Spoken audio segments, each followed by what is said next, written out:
Buenas tardes a todos, muchas gracias por su asistencia. Pues el panel estará enfocado en esta oportunidad a hacer un análisis desde una perspectiva jurídica e institucional sobre la necesidad de nuevas herramientas para la formulación de políticas públicas desde una perspectiva de inclusión de los pueblos indígenas.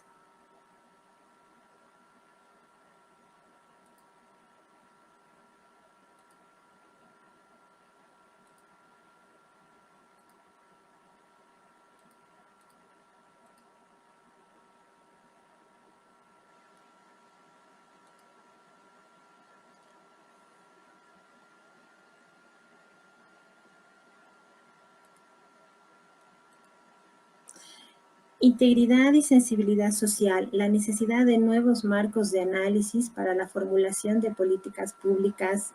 indígenas.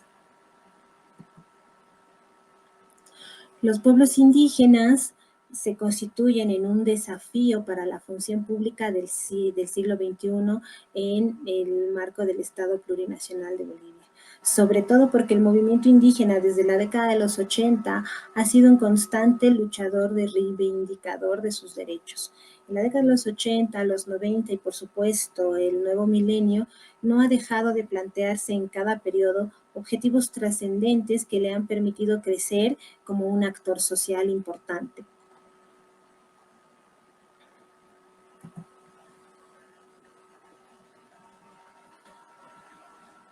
Es en este sentido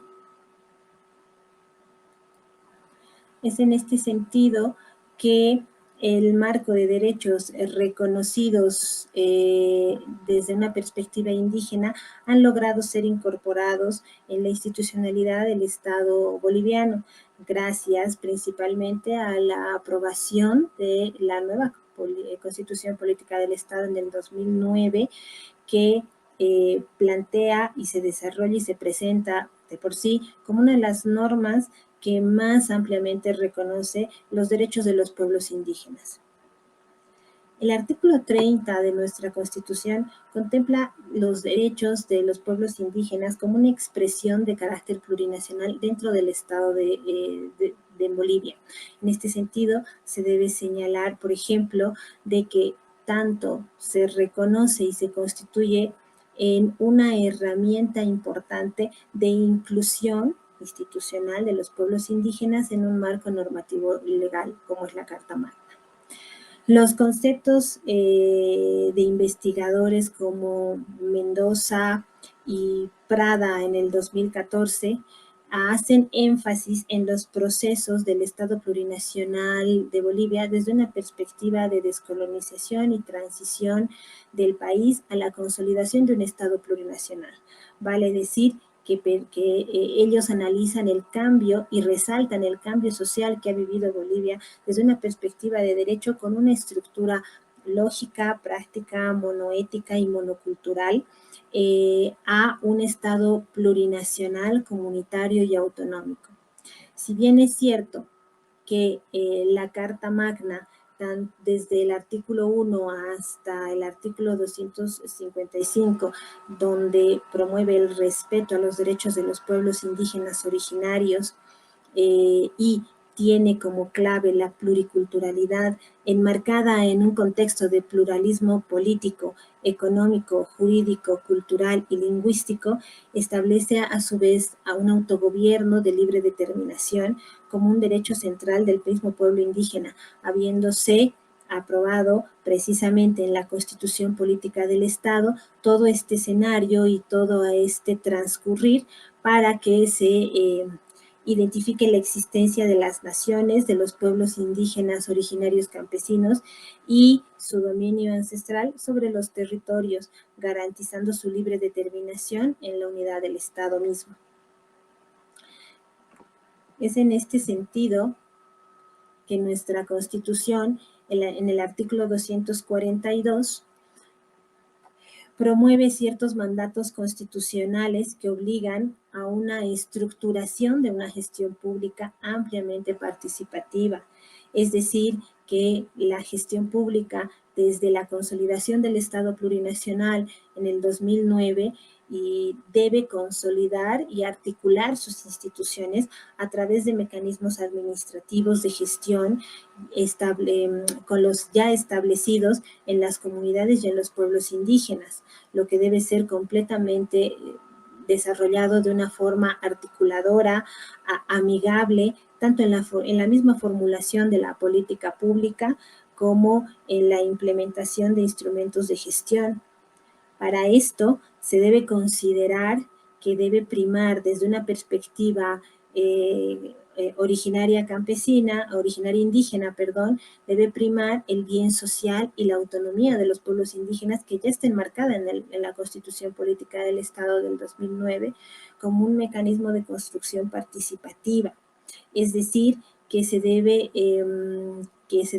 evaluar, analizar esta nueva dinámica de gestión pública para aplicarse a través de ciertos contextos y realidades que deben ser necesariamente consideradas a fin de resguardar los derechos mismos de los pueblos indígenas. Es por eso que, por ejemplo, en el punto número 3 del artículo 242 se desarrolla un control social en todos los niveles de gobierno y las entidades territoriales autónomas, autárquicas, descentralizadas y desconcentradas. Es decir, un control social que está a cargo de las comunidades y los pueblos indígenas, donde fundamentalmente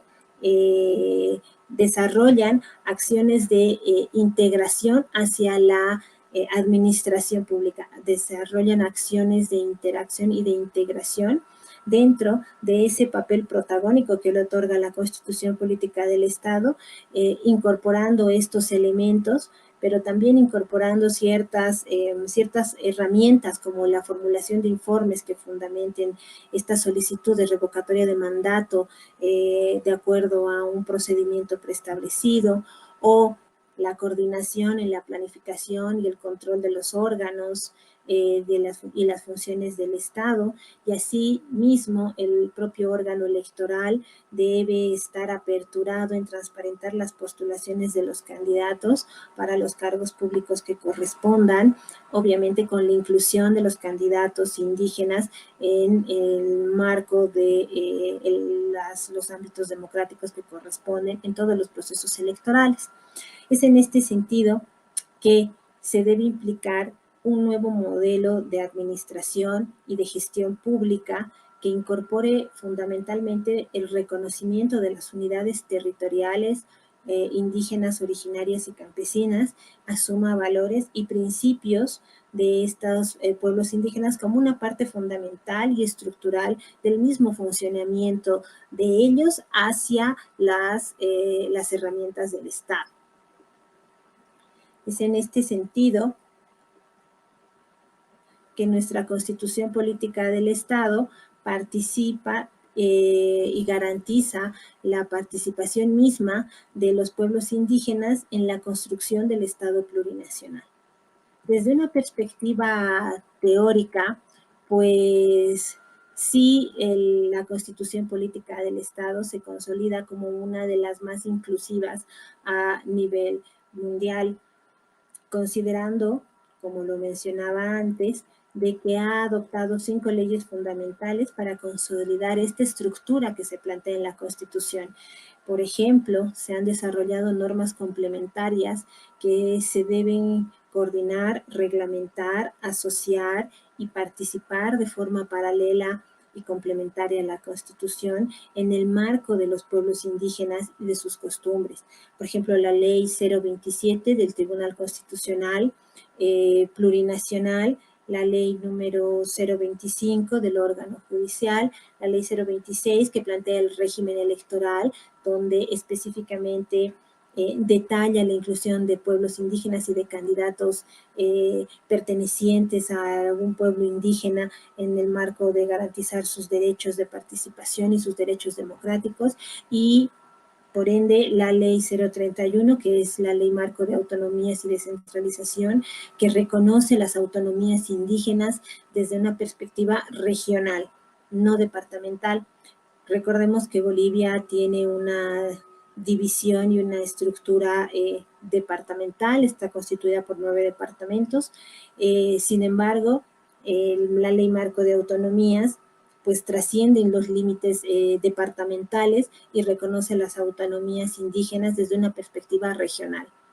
Estas 5 leyes son las más importantes y se constituyen en las fundamentales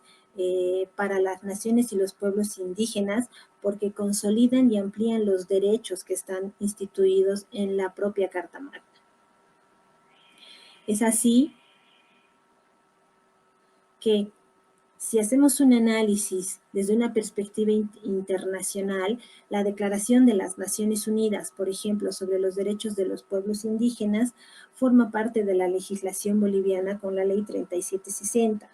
La Ley 045 contra el racismo y toda forma de discriminación también se constituye en una herramienta de acción en el marco de prevalecer las 5 leyes fundamentales antes mencionadas. Y la Ley 070, la ley educativa, reconoce y consolida, por ejemplo, una educación intercultural y bilingüe, productiva y descolonizadora. Asimismo, la Ley 073 nos consolida las acciones sobre la administración de justicia originaria y la justicia indígena. Es así que este reconocimiento de normativa complementaria hacia los pueblos indígenas no es otra cosa que plantear a su vez ciertos desafíos, porque si bien es cierto, se consolidan como un grupo marco de leyes complementarias a lo ya establecido en la Constitución Política del Estado, donde nos da una visión de un Estado plurinacional con el reconocimiento de 32 naciones indígenas,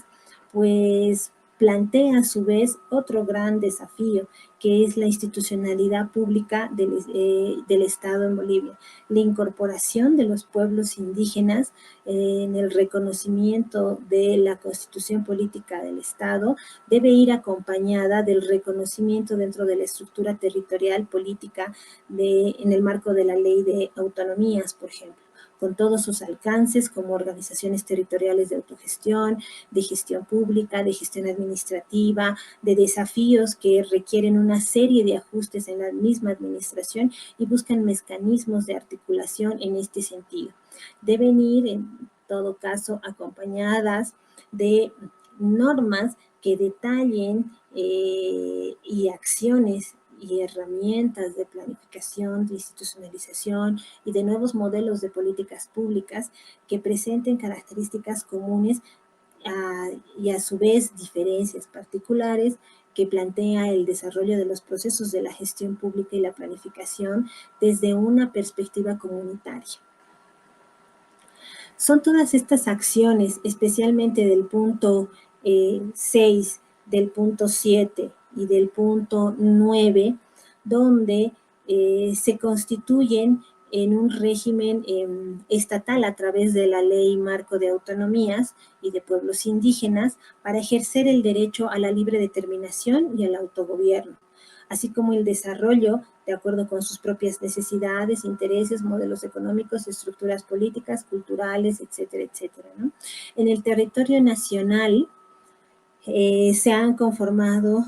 3 gobiernos autónomos indígenas originario-campesinas que se denominan GAYOC.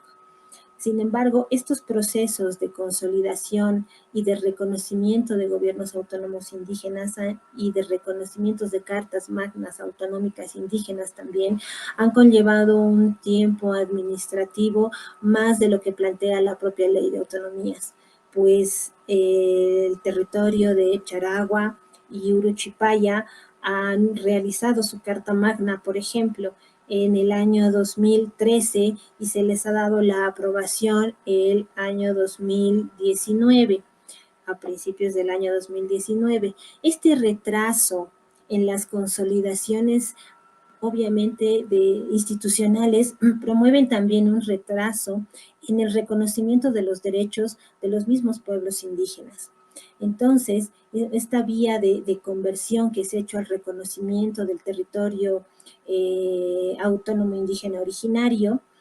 se constituye en una vía de conversión de la entidad municipal a una vía de territorio indígena originario campesino. Vale decir, pasa de ser una GAYOC a una TIOC. En este sentido, es que se desarrolla el 6 de diciembre del año 2009, después de la aprobación de la Constitución Política del Estado, se han acoplado 11 municipios, han optado por realizar su incorporación dentro del marco de las autonomías indígenas. Como les había comentado antes, solamente 2 han sido aceptadas hasta el momento y fue el primero que alcanzó esta declaratoria la comunidad Totoramarca, con una acción de compatibilidad constitucional en su estatuto, es decir, su Carta Magna ha sido aprobada. Sin embargo, existen dentro de todas estas consideraciones jurídicas ciertos candados que anudan de una u otra forma la intervención en contra de las autonomías por parte de los gobiernos municipales. Se han generado ciertas dinámicas locales que se consolidan solamente en trabas y que se hacen complejas todo el proceso de la ruta entre los discursos y las prácticas gubernamentales del reconocimiento de las autonomías indígenas. Estas acciones y esta falta de visión a la hora de desarrollar los procesos, los procedimientos o de consolidar herramientas que permitan esta fácil transición y este fácil reconocimiento de pueblos indígenas enmarcado en la Constitución no hacen otra cosa que generar fuertes tensiones y desencuentros en el interior de los territorios en conversión, principalmente entre lo local y el poder central.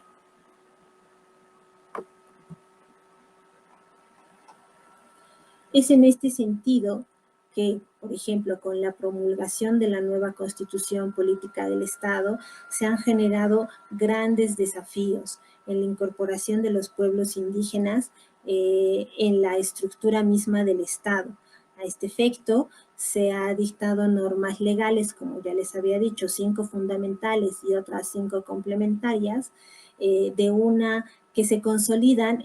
para el pleno reconocimiento de los derechos de los pueblos indígenas. Sin embargo, esta consolidación y norma tras norma, tras norma, tras norma, vamos a ver que en la realidad lo único que provocan son trabas a la hora de consolidar esos derechos indígenas, a la hora de poner en práctica esas acciones o esos derechos reconocidos en la Constitución, porque una norma promueve una cosa, pero retrotrae otra. Entonces, en este sentido, a este efecto, se ha dictado normas legales que de una u otra manera han sido establecidas para el pleno reconocimiento de los derechos de los pueblos indígenas, para su derecho a la libre decisión y su autonomía administrativa. Sin embargo, ya sea por trabas administrativas, por trabas de la misma normativa, no hacen otra cosa que consolidar y desincentivar a la formulación de políticas públicas por parte de estos gobiernos indígenas dentro de las TIOC reconocidas que pues se quedan sumidos en una serie de incertidumbre para consolidar precisamente esos derechos, porque la administración no encuentra la salida ni el candado en el cual asumir esa responsabilidad para dar pronta respuesta a acciones en el marco del vivir bien que plantea la propia Constitución Política del Estado. Asimismo, se ha podido evidenciar también que existen problemas y trabas que se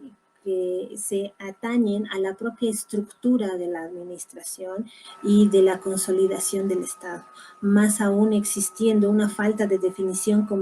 competencial en el ámbito de la administración pública, que se constituye un tema pendiente para la plena estructuración establecida a nivel constitucional. Para esto, es necesario que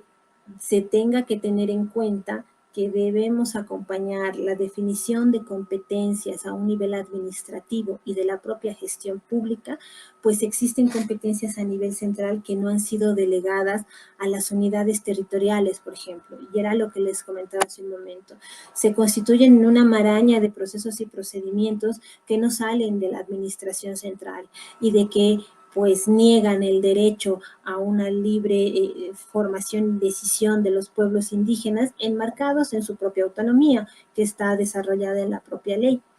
En este sentido, como se darán cuenta, generan un fuerte choque tanto normativo como de gestión, por lo que muchas veces estas autonomías, en lugar de convertirse en una reivindicadora de derechos, se convierten en simples modelos ideales, porque en la práctica tienen una fuerte incidencia del nivel central, que de una u otra forma direcciona sus decisiones, como en el caso de la salud, la dotación de tierras, la educación, que son establecidas y determinadas por el nivel central, sin considerar las autonomías que son parte de la estructura territorial y administrativa del nuevo Estado. Entonces, existe un fuerte desafío de cada una de las naciones, de los pueblos indígenas, desde una perspectiva de la administración pública, que pasa desde el reconocimiento de desde el reconocimiento de las unidades territoriales con capacidad de su libre determinación, autogestión financiera, etcétera, hasta que obliga a que se pueda pensar en una forma de estructuración de administración pública y consecuentemente en nuevos modelos de gestión pública en el que se articulen ciertos mecanismos de administración y gestión técnica.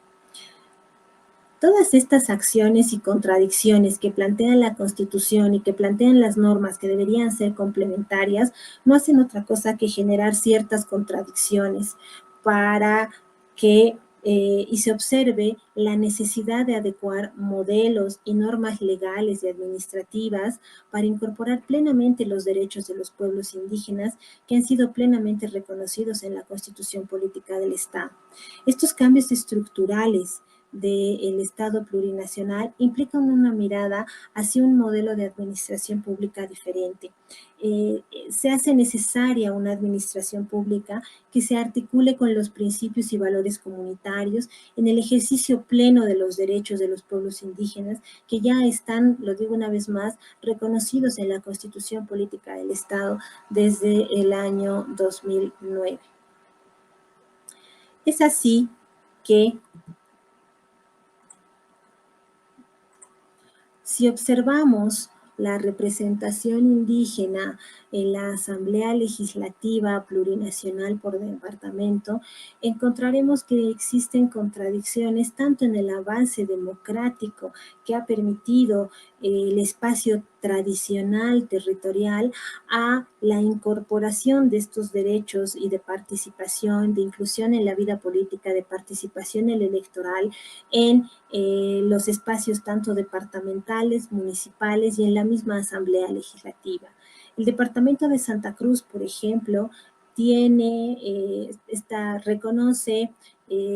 5 naciones y pueblos indígenas, de los cuales tiene derecho a una representación dentro de la Asamblea Legislativa. Y prácticamente tanto Beni, Pando,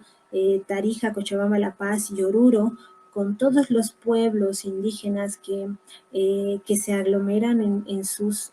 regiones, en su espacio geográfico, pues sus números de representantes apenas alcanzan a 1. Esto no refleja la realidad de los pueblos indígenas, no refleja en sí las necesidades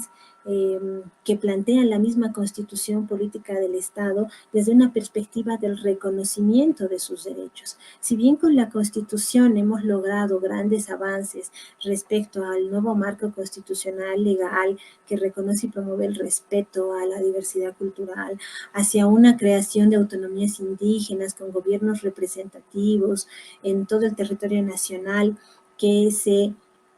desarrolle como una política promotora del desarrollo mismo indígena a través de un impulso de modelo de acción pública para la consolidación y participación indígena de manera transversal en todas las instituciones de la administración pública, bajo el reconocimiento del control social, y también reconoce la instalación del Consejo Autonómico Indígena como órgano de consulta y vinculación de los pueblos indígenas con el resto de la ciudadanía.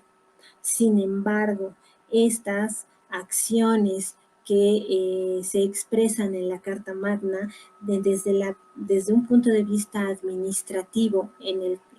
el ámbito electoral se fueron fuertemente retrotraídas por la asignación de número de representantes, en este caso, como vemos en el cuadro, a la Asamblea Legislativa. Es así que empiezan los problemas con el desarrollo y la generación y formulación de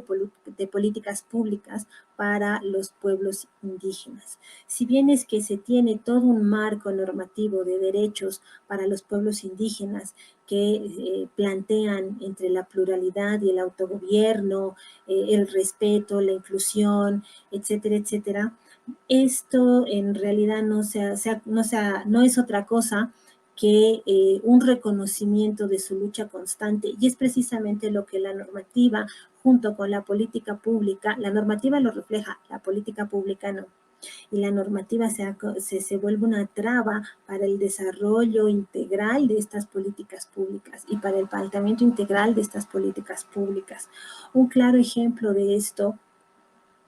es lo que vemos en pantalla. Por ejemplo, hasta antes del 2009, hasta antes de la nueva Constitución Política del Estado, se había reconocido alrededor de 1.200.000 hectáreas para el asentamiento y el uso de la tierra a través de títulos ejecutoriales de los pueblos indígenas. Sin embargo, el 2009 se ha establecido, si bien en la Constitución se ha reconocido su derecho al uso de la tierra, su derecho al vivir bien, su derecho a la complementariedad en un espacio de respeto e inclusión, el 2009, con la promulgación de la ley de la ampliación de frontera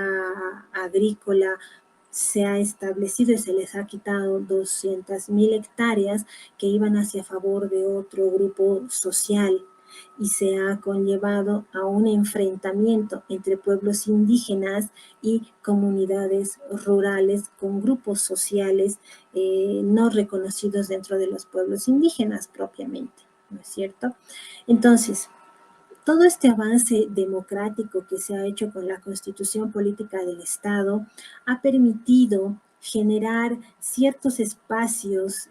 que antes eran netamente tradicionales a un espacio innovador electoral nacional, ampliando espacios departamentales, municipales, avances e inclusión de los reconocimiento de los 36 pueblos indígenas que con el ejemplo que les he dado en el transcurrir de los años desde el 2009, pues ha sido la acción que ha generado fuertes problemas relacionados con la reivindicación de derechos entre un grupo social y otro.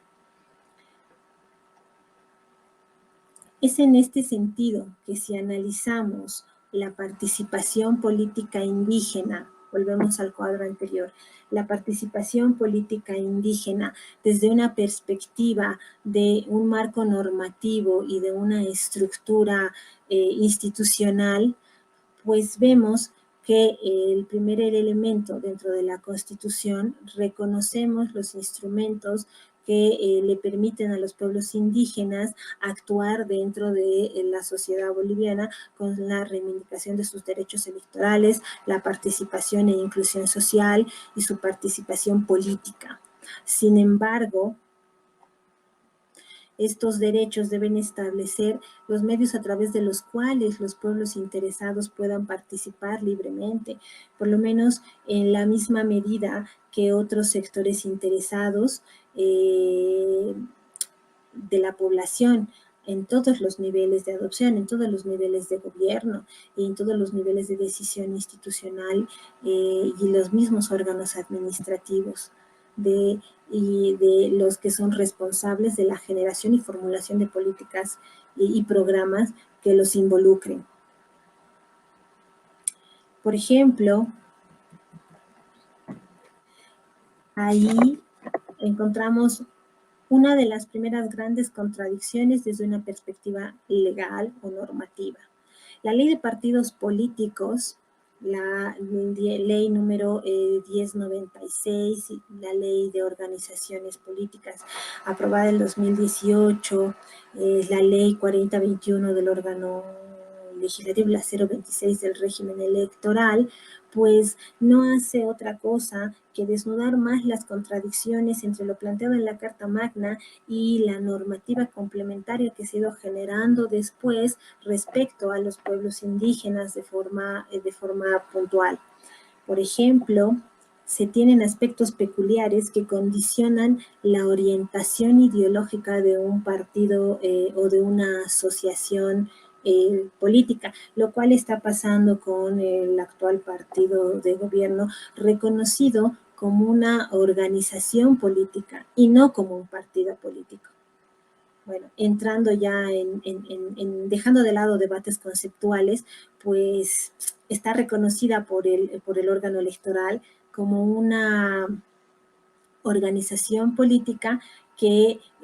conglomera cierto sector de la sociedad boliviana que en su práctica política, aunque no es un partido político, tampoco se reduce a una confederación de organizaciones sociales. El movimiento socialismo está considerado como una organización política y de práctica política de un grupo incluyente social, denominado pueblos indígenas, cuando en la realidad se ve que no es así. El papel que se promueve como un partido político, como representante social, carece de la práctica de democracia, de inclusión, de reconocimiento de los mismos pueblos indígenas que lo conforman. Esta representación y estas acciones contradictorias no hacen otra cosa que restringir la participación de los pueblos indígenas. Tanto es así que si hacemos un análisis de los procesos electorales realizados entre el 2010 y el 2019, no se ha reconocido, por ejemplo, el registro de las organizaciones indígenas a nivel nacional, un registro que se tiene a través del Instituto Nacional de Estadística ya desde el último censo realizado en 2010 en Bolivia. Y estas acciones no hacen otra cosa que limitar los niveles departamentales y municipales para los pueblos, o sea, a los pueblos indígenas, evitando su participación en el nivel central, pero una participación más protagónica. Desde una perspectiva ya de políticas públicas, con las acciones antes mencionadas, nos lleva a entender el porqué del funcionamiento político gubernamental y nos permite responder la pregunta que realizamos en un marco de nuestra metodología, que es si la administración pública boliviana está verdaderamente incluyente con los pueblos indígenas. Hasta el momento hemos visto que lo que ha hecho la normativa complementaria es poner una traba a esta verdadera inclusión. Lo que ha hecho esta traba es diferenciar fuertemente tres procesos importantes en relación a la acción del Estado boliviano en políticas públicas. Una antes y un después de la promulgación del 2009 de la nueva Carta Magna. Entre la década de los 90 se tienen ciertas bases fundamentales donde se ha establecido y se ha reconocido los territorios indígenas. En un nivel ya intermedio entre fines de los 90 y en la primera década del milenio, se han hecho esporádicos avances simplemente con las puntualizaciones que tiene el 2009 la Constitución Política del Estado, el reconocimiento de los pueblos indígenas, el reconocimiento de las naciones, su lengua, su forma de vida, el uso de la tierra para el vivir bien en un marco de armonía con los demás, como dice la Constitución. Sin embargo, es entre el 2012 y el 2020 donde sí se tiene una evidente ampliación de derechos en un texto constitucional y en un marco normativo. Y lo vuelvo a recordar, simplemente en un marco normativo, porque desde la práctica no se tienen los procedimientos claros para incluir a los pueblos indígenas en la toma de decisiones. En este sentido, no es lo mismo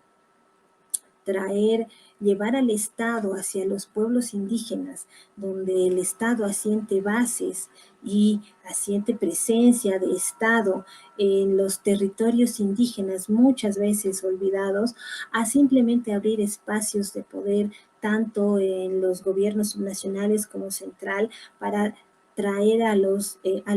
pueblos o representantes indígenas hacia el aparato estatal. No es lo mismo complementar una normativa desde una perspectiva y desde las valoraciones de los pueblos indígenas a diseñar una normativa desde una perspectiva tradicional, desde una perspectiva y un Estado y una administración totalmente rígida que no permite ni siquiera la resiliencia de la propia administración para desarrollar y formular políticas públicas indígenas.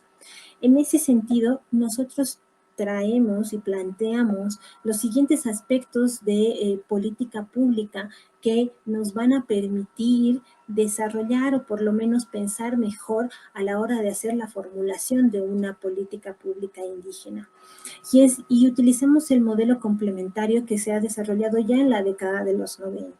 entre Ingram, Schneider y Kingdom en su modelo de 1995, donde hace reconocimiento a tres aspectos importantes que se constituyen en el pilar de la formulación de lo que deberían ser las nuevas políticas públicas desde una perspectiva indígena o para un pueblo indígena. El reconocimiento del problema como tal, desde una visión de valores, interés de los pueblos indígenas, la visión de los actores con poder. Ahí estamos hablando de los gobiernos subnacionales que de una u otra forma van a tener cierto alcance dentro de la política pública y del gobierno central también. La visión de la población objetivo y por qué no se tiene que considerar las promesas electorales, porque los pueblos indígenas son muchas veces objetos de clientelismo político, precisamente con promesas electorales y sus índices de vida no mejoran en el transcurrir de los años y siguen siendo la población vulnerable en este caso de Bolivia, y siguen siendo una población totalmente por detrás, sin la generación de oportunidades para una verdadera inclusión en todo lo que tiene que proporcionarle el Estado. Una construcción de alternativas es el segundo pilar que se debe tomar en cuenta. Una construcción de alternativas desde una perspectiva de las cargas y beneficios que se va a modelar en la formulación de la política pública, los mecanismos privilegiados, los contenidos, las posiciones, y en esta construcción de alternativas, pues se tiene que empoderar al mismo pueblo indígena, tiene que hacerse suya la política pública. Al hacerse suya, no solamente con el empoderamiento y el discurso, sino con la inclusión de las acciones y de la forma de vida dentro del respeto de su forma de acción, de institucionalización y de estructura del mismo pueblo indígena. El tercer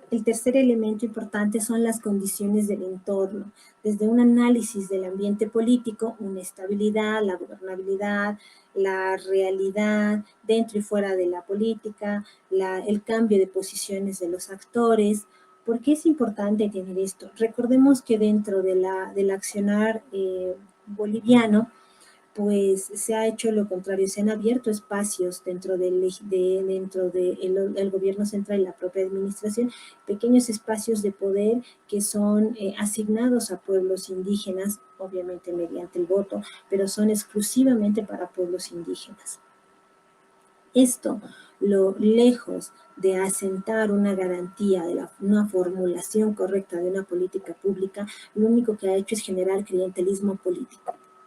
Es así que nos ha parecido, pero que viene netamente al caso lo que plantea Kingdom Irgan Schneider,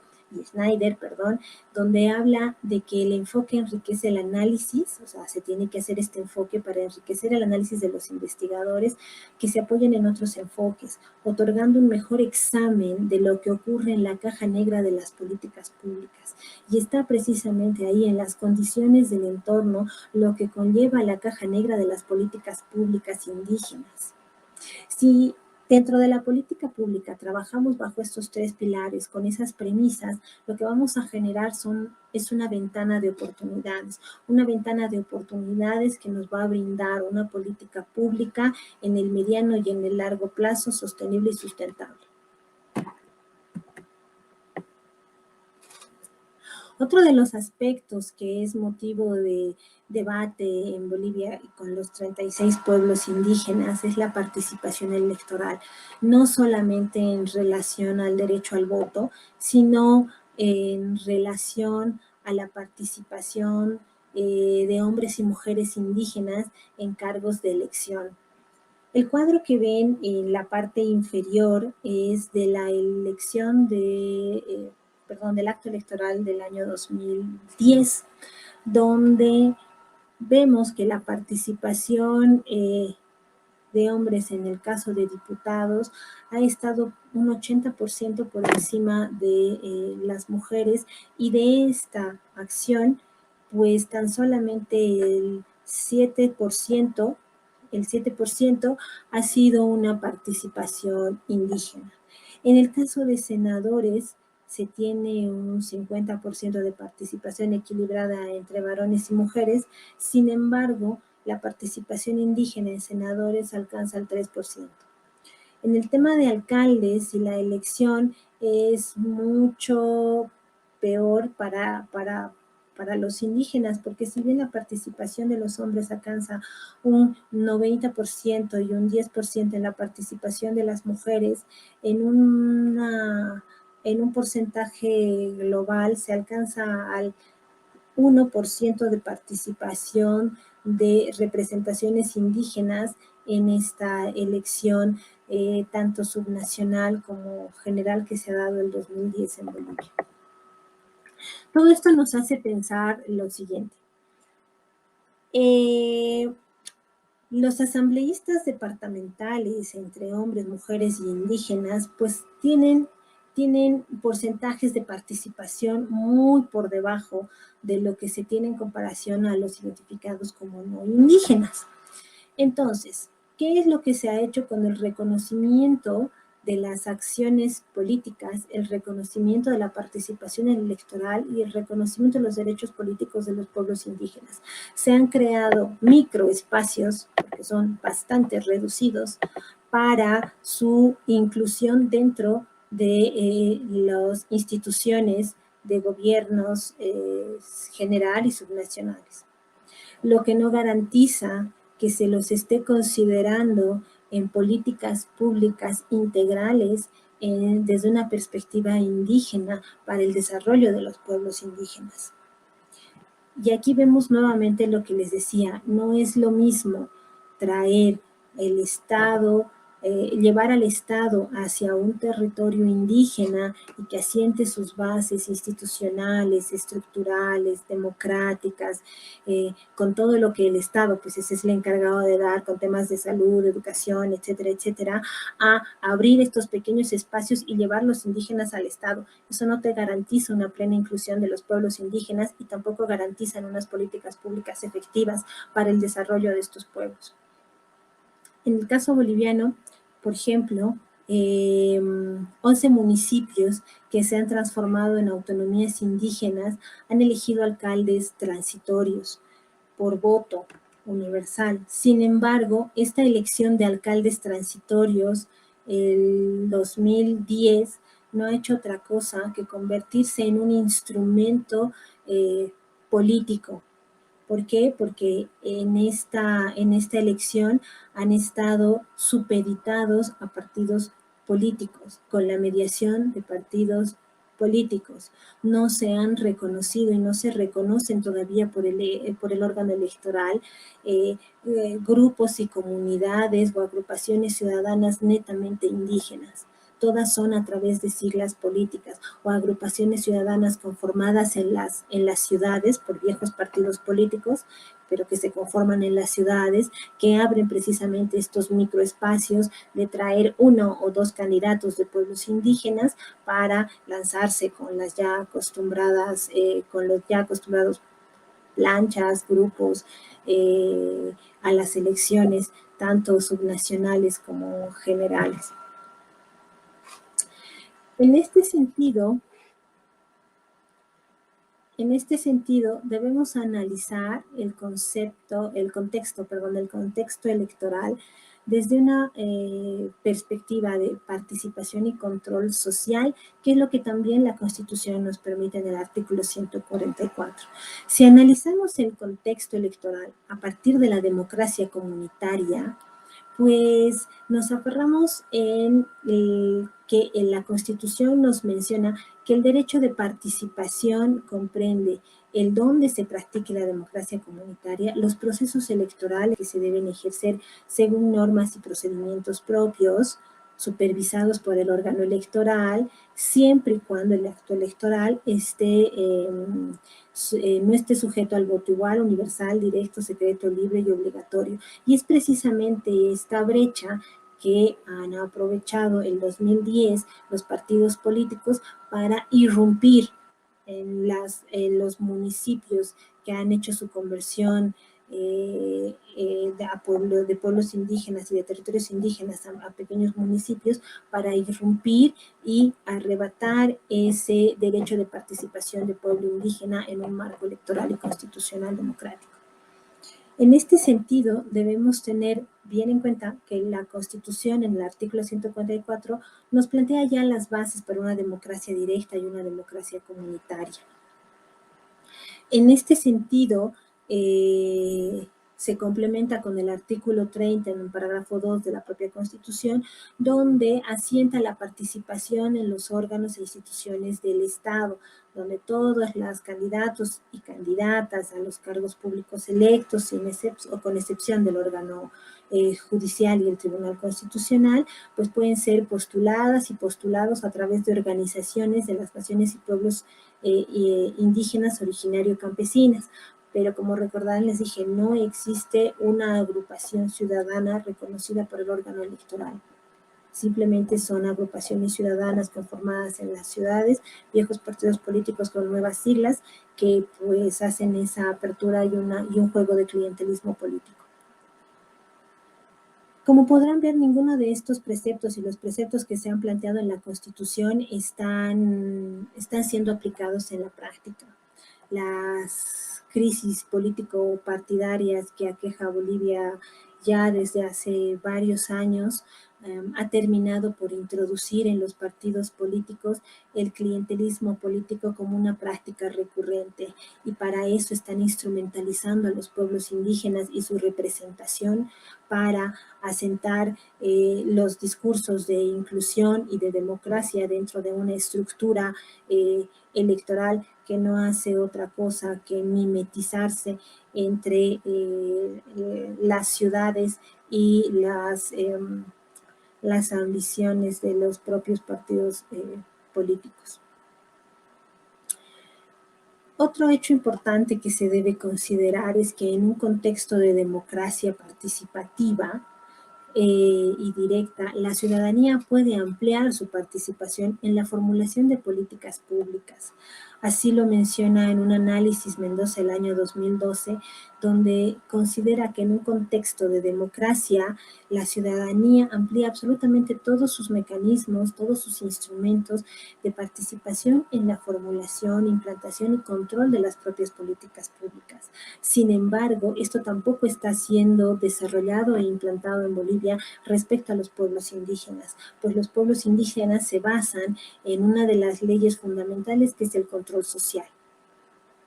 Una ley que no recoge los derechos, la forma y la estructura y el reconocimiento de los pueblos indígenas, sino se enmarca, ya lo había dicho, desde una perspectiva de norma rígida, con una institución que la encargada de aplicar totalmente rígida y que no permite ni garantiza los derechos democráticos de los pueblos indígenas. En este sentido, tanto la democracia directa como la democracia comunitaria abre un espacio para las instituciones, abre un espacio para que las normas, los procedimientos de los propios pueblos indígenas sean incluidos con el fin de transformar la gestión pública y facilitar los procesos de participación y control social en el propio diseño de las políticas públicas. Sin embargo, otra vez nos encontramos ahí que aunque haya esta puerta normativa aperturada para que se pueda reconstruir la estructura estatal y la estructura administrativa, pues simplemente no pasa. Por otro lado, podemos concluir que en Bolivia continúa la lucha de los pueblos indígenas por la incorporación de sus derechos. Sin embargo, ya no pasa simplemente por la inclusión en la Carta Magna, en el marco constitucional, la inclusión y de cada uno de sus derechos de los pueblos indígenas. Pasa más bien por una lucha en la realización de su normativa institucional, política, económica y social, así como cultural, comprendiendo que los pueblos indígenas no solamente son portadores de cultura, sino que son esencialmente sujetos de derecho, y es lo que no se está cumpliendo en la actualidad, los derechos de los pueblos indígenas. Institucionalidad. Desde una perspectiva institucional, no solamente se tiene las 5 normas mencionadas. Ya desde una perspectiva institucional, Bolivia cuenta con un decreto supremo 29894 que nos da la estructura de la ley del órgano y de la organización del órgano ejecutivo. Una ley 2027 que es el Estatuto del Funcionario Público, una ley 04 que es la lucha contra la corrupción, un marco de normativa que ha hecho un cambio de estructura y que ha vivido Bolivia desde el 2006 a un nuevo modelo económico, social, comunitario y productivo. Se han implantado nacionalizaciones y la creación de empresas públicas. En todos estos espacios, acciones y políticas públicas, por ejemplo, en la creación de empresas desde una perspectiva ya agraria con la creación de la empresa boliviana de la almendra, la empresa boliviana estatal del huevo, la empresa boliviana estatal de semillas. No se ha considerado en ninguno de estos aspectos la inclusión de los pueblos indígenas. Y lo único que ha provocado es un crecimiento desmedido del órgano ejecutivo y un incremento del presupuesto general del Estado, que hasta el 2018 era del 143%. Con un incremento del gobierno central específicamente. Como ven, la estructura misma de la institucionalidad y la administración boliviana es bastante rígida, regida por normas que no permiten la aplicación y la implementación de los derechos de los pueblos indígenas. Es así que a partir de esto es necesario considerar, por ejemplo, como uno de los desafíos para Bolivia, lo que Matz en el 2007 trataba como una extensa y permanente reestructuración del aparato estatal, disminuye considerablemente las capacidades de implementación de las propias políticas. ¿Qué es lo que pasa en Bolivia? netamente con el tema de los pueblos indígenas. Tenemos normas complementarias, normas fundamentales, lo escrito en la Constitución Política del Estado respecto a pueblos indígenas, y absolutamente nada se puede administrar, ni gestionar, ni articular de una forma integral con los verdaderos derechos de los pueblos indígenas, porque todas las políticas públicas que se generan a partir de esas normas están con una visión rígida de un Estado centralista, de un Estado en el que no se permite la inclusión y el ejercicio pleno de los derechos, especialmente de los pueblos indígenas. Es así que, por ejemplo, con el crecimiento del aparato estatal que les mencionaba en la anterior diapositiva, vemos la autoadscripción étnica del servidor público según su cargo, que es un estudio que lo hizo Jimena Soruco el año 2013 para evaluar precisamente los resultados que se dieron en el último censo en Bolivia con el Instituto Nacional de Estadística, donde se tenía una pregunta específica. Se tenía la pregunta de a qué pueblo indígena pertenece usted. Por ejemplo, ahí hubo una gran brecha de estudio que ya tuvo sus implicancias estadísticas, porque la mayoría de la población boliviana pues se adscribía a ser mestizos. Sin embargo, en el caso, del censo, no se tenía el mestizo como algo, como un, comillas, pueblo reconocido o como una raza reconocida. Simplemente se tenían 3 pueblos indígenas, que eran los aymaras, los quechas y los guaraníes, desconociendo en este sentido el resto de los 32 pueblos indígenas reconocidos en la propia Constitución Política del Estado. Sin embargo, además de ver esta brecha y esta disfunción en este estudio, se ha visto cuál es el área de acción dentro de la administración pública donde las personas que se identifican con un pueblo indígena o como indígenas están trabajando y están asentando ciertas bases de participación dentro de su derecho al trabajo. Y lo interesante es que vemos que en el nivel profesional es donde los indígenas sienten que tienen más participación, y en el nivel técnico, donde sobrepasa a los no indígenas con un 24% y los no indígenas un 22%. Sin embargo, en el nivel profesional, el 26% se define o se identifica con un grupo indígena y el 28% no. Este 26% que se identifica como un grupo indígena hasta el 2013, vemos que se mantiene simplemente en una estructura, en un rango medio dentro de la estructura de la administración. Está como profesional o como técnico. No existen puestos de decisión presentados por personas que se identifiquen con grupos indígenas, ya sean jefes de unidad, ya sean asesores. Obviamente la alta dirección pública siempre va a ser asignada y designada, y eso también pues tiene su propia historia. Sin embargo, ya dentro de la estructura de la administración que reconocen las normas, tanto el estatuto del funcionario público y lo que era una carrera administrativa hasta el 2014, pues los indígenas se identifican con un nivel medio de participación dentro de esta estructura. No se encuentran dentro de un nivel de decisión importante, no se encuentran dentro de un nivel donde puedan realmente hacer la formulación de políticas públicas con todas las acciones y las herramientas de integralidad que lo exige. Simplemente están como profesionales, sujetos obviamente a un jefe de unidad, como técnicos, obviamente sujetos también a un jefe de unidad, ni qué decir de los niveles inferiores administrativos auxiliares y otros, ¿no? Que van desde mensajeros hasta choferes de la alta dirección pública, que es donde más o menos se encuentra pareja la cosa entre indígenas y no indígenas.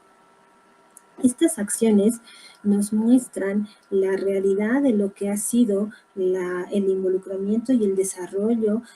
institucional en Bolivia desde una perspectiva tanto normativa, como que está muy bonito en papel, pero en la práctica no se ha desarrollado. Son 2009, 19 son 10, son primero 14 años de tener una de las representaciones más importantes en Bolivia, y lo vamos a ver a continuación, donde es innegable que se han hecho avances importantes desde el 2006, el 2009 con la promulgación de la nueva Carta Magna, y Bolivia se ha puesto en los ojos del mundo como ser una de las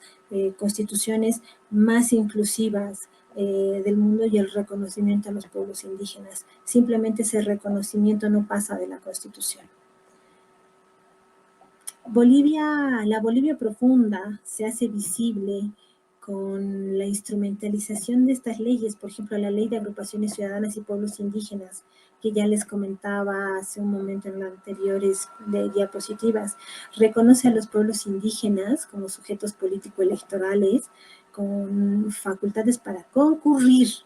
a la formación de la voluntad popular, en igualdad de condiciones con los partidos políticos. En la realidad, pues no es así, porque les vuelvo a decir, las agrupaciones ciudadanas conformadas en las ciudades pues irrumpen los espacios indígenas y comunitarios, y caemos nuevamente en lo que es el clientelismo político. La participación electoral indígena hemos visto que se encuentra más limitada por las dificultades de acceso al padrón que por problemas de información o capacitación. La última elección tampoco tenemos un padrón saneado con el reconocimiento de los pueblos indígenas, que ya tenemos una adscripción y una actualización de esos datos dentro del padrón electoral, pero tampoco se ha hecho un barrido del padrón para que esta participación electoral indígena pueda ser efectiva y realmente inclusiva. La modificación de las circunscripciones, la modificación de las circunscripciones electorales, pues no ha hecho otra cosa que las organizaciones indígenas y los grupos indígenas que se han adscrito a convertirse en municipios, que si bien recuerdan para el 2009 eran 11, no ha hecho otra cosa que convertirse precisamente en eso, en circunscripciones electorales, a partir de las presiones regionales, a partir de las presiones de los partidos políticos. Han tomado en cuenta solamente argumentos demográficos y no así la distribución geocultural de la población boliviana, y se han convertido nuevamente en un instrumento de los partidos políticos. Las tierras comunitarias de origen, que si bien el Estado ha titulado importantes superficies de tierra en favor de las comunidades y los pueblos indígenas, en ningún caso ha llegado al reconocimiento pleno de sus estructuras sociopolíticas que gobiernan estas nuevas circunscripciones territoriales. No ha reconocido ni a través de las cartas autonómicas la estructura política de las tierras comunitarias de origen. Aún nos mantenemos bajo el reconocimiento de tierras originarias, pero no el reconocimiento de su forma política de organización dentro de estas. Nos supeditamos a acciones simplemente geográficas para el desarrollo y la consolidación de estas tierras comunitarias de origen. Finalmente, hay que considerar, y era lo que les decía dentro del ámbito político e internacional, a Bolivia le ha puesto en los ojos el mundo desde la consolidación del primer presidente indígena en la historia. Eso ha sido muy bien visto desde una perspectiva de inclusión en el seno de gobierno y reparticiones autárquicas del Estado, en donde se ha empezado a romper esa barrera de exclusión que impedía o limitaba el acceso de personas indígenas en cargos de responsabilidad pública. Eso es cierto, pero si bien es cierto que tenemos ese acceso de personas, comillas, indígenas en cargos de responsabilidad pública, no implica que las políticas públicas se hagan en el mismo lineamiento, porque nuevamente, repito, tenemos normativa demasiado estricta y demasiado rígida. Parte de los desafíos que Bolivia plantea, es precisamente esto, la incidencia de la pobreza y la desigualdad monetaria por área geográfica. El índice de Gini, recordemos que 0 es más igual y 1 es más desigual, pues plantea de que los índices planteados en los grupos indígenas pues están más cerca a 1 que a 0, y son las incidencias de pobreza y desigualdad que todavía existen según estos datos del 2016, pero hasta el 2018, que es el último dato que se ha calculado por fuentes oficiales, se tiene un 42.5% en pueblos indígenas en relación de índices de pobreza y desigualdad. La incidencia de pobreza extrema es otro problema que también refleja esta falta de políticas públicas, que refleja esta falta de inclusión dentro de la estructura política institucional de Bolivia. Pues hasta el 2019 la pobreza afectaba al 37.2% de la población, y en pobreza extrema estaba el 12.9%. Lo fuerte de este dato es que el 12.9%, el 10% corresponde a jefes de hogar identificados como indígenas, que serían la línea azul. Si bien es cierto que desde el año 2000 hasta el 2018 tenemos una pendiente negativa de esta incidencia de pobreza, no deja de ser llamativo y preocupante por qué no se desarrollan políticas públicas exclusivas para pueblos indígenas que traten el tema de la incidencia de la pobreza y la pobreza extrema en los pueblos indígenas y en las comunidades territoriales. Uno de estos desafíos, voy a parafrasear a Manuel Arenilla cuando hizo el estudio en 1992, donde dice: la frecuente y radical reorganización de los ministerios y de todo el aparato estatal y la continua renovación de personal, es decir, la desprofesionalización de la administración, hacen que tengamos una administración rígida, una administración tiesa, que no se conlleven a hacer políticas públicas ni de innovación, mucho menos de inclusión. Es en este sentido que se tiene una transversalización de lo indígena en todo el Estado. El gobierno debe afrontar las dificultades que hasta ahora ha venido retrotrayendo desde el año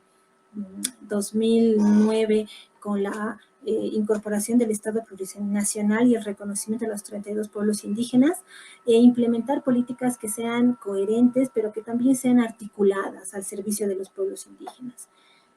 Como número 2, en un marco de derechos y competencias para pueblos indígenas, Bolivia debe considerar que cuenta con una constitución que incluye un amplio marco de derechos para los pueblos indígenas y descarta un marco de derechos competenciales en el que se puede anclar ciertas políticas públicas. Las acciones deben estar más enfocadas a prevalecer e incluir estos derechos competenciales de políticas públicas que en simplemente las acciones de un marco normativo de derechos de pueblos indígenas. En otras palabras, actuar, no solamente escribirlos. La participación de los pueblos indígenas a través de las representaciones de cuotas de poder es un tema que también preocupa a los pueblos indígenas porque se han visto sumidos en el medio de una lucha de partidos políticos que no responden a una hegemonía ni a las verdaderas necesidades que plantean los pueblos indígenas, y en muchos casos a una hegemonía del mismo poder político probado por el clientelismo, ¿no? La interculturalidad no ha sido incorporada dentro de la gestión pública, pues se mantiene una gestión liberal con las mismas normas y la misma administración de normas y las mismas prácticas. Por lo tanto, se restaura la administración de forma más rígida, más vertical y nada resiliente. La postergación de las autonomías indígena, originario, campesinas es un problema que se sigue retrotrayendo y es uno de los principales talones de Aquiles de la definición del Estado plurinacional. La definición del Estado plurinacional no se ha llegado a consolidar en Bolivia y, por el contrario, con el marco normativo fuera de la Constitución, seguimos basándonos en las leyes realizadas y aprobadas en el marco republicano. El pluralismo institucional, entendido desde una perspectiva de reconocimiento de derechos de los pueblos indígenas a su cultura, a sus instituciones y a la consolidación de sus entidades territoriales. un ejercicio plural de la democracia que avance hacia el ejercicio de la democracia comunitaria,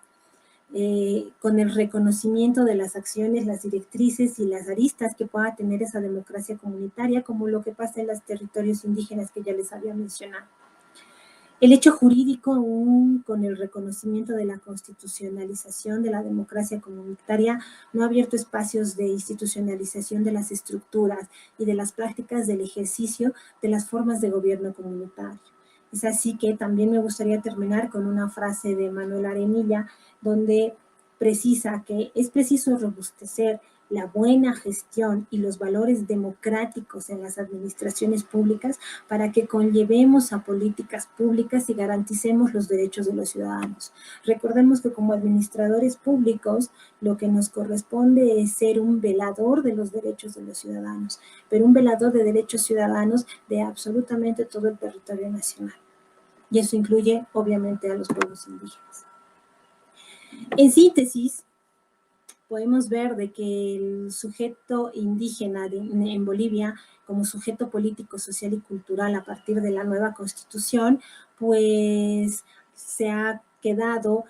soslayado simplemente en eso, tiene un ejercicio pleno de sus derechos, pero simplemente como sujeto social, político y cultural, no como un sujeto indígena que tiene sus usos, sus costumbres, su forma, su estructura, su democracia participativa, su integralidad, etcétera, etcétera. Por otro lado, la construcción paulatina de políticas públicas, la inclusión de la participación indígena y la conformación de una nueva institucionalidad se hacen imperantes, en el caso boliviano, para la consolidación de políticas públicas desde una perspectiva de comunidades indígenas, de forma integral e innovadora. Las demandas políticas de los derechos colectivos y los derechos individuales y las tradiciones democráticas de los pueblos indígenas se orientan a enriquecer el contenido de lo democrático hacia formas de democracia intercultural. Vale decir de que reconociendo la estructura democrática de los pueblos y las comunidades indígenas, pues estamos haciendo valer precisamente el Estado plurinacional, estamos desarrollando y consolidando la democracia intercultural. La administración actual demuestra enormes deficiencias y limitaciones en la construcción de políticas públicas en general, pero específicamente en las indígenas, respecto al modelo del vivir bien que plantea la propia Constitución aprobada por el mismo partido político del 2009. La formulación de estas políticas públicas y su gestión requieren capacidades sociales, técnicas, gobiernos, profesionalización, fortalezas ciudadanas, en la propia administración de las sociedades para incorporar a los pueblos indígenas dentro del proceso de un desarrollo social e integral. Muchísimas gracias.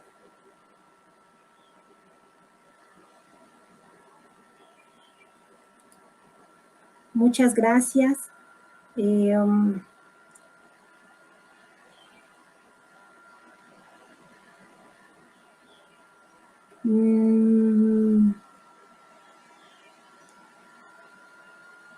Hemos terminado la presentación. No sé si hay algún comentario, alguna...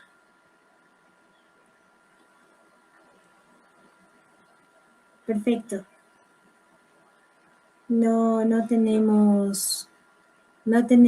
algún comentario. Han sido muy amables. Espero que el panel haya sido enriquecedor y que pueda precisamente poner puntos sobre algunas cartas sobre la mesa que nos permita a nosotros como administradores públicos ver si estamos haciendo las cosas correctas desde una perspectiva de administración pública, normativa y la inclusión de los pueblos indígenas. Y recuerden, no es lo mismo llevar al Estado hacia los pueblos indígenas que a los indígenas hacia las instituciones del Estado. Muchísimas gracias. Buenas noches.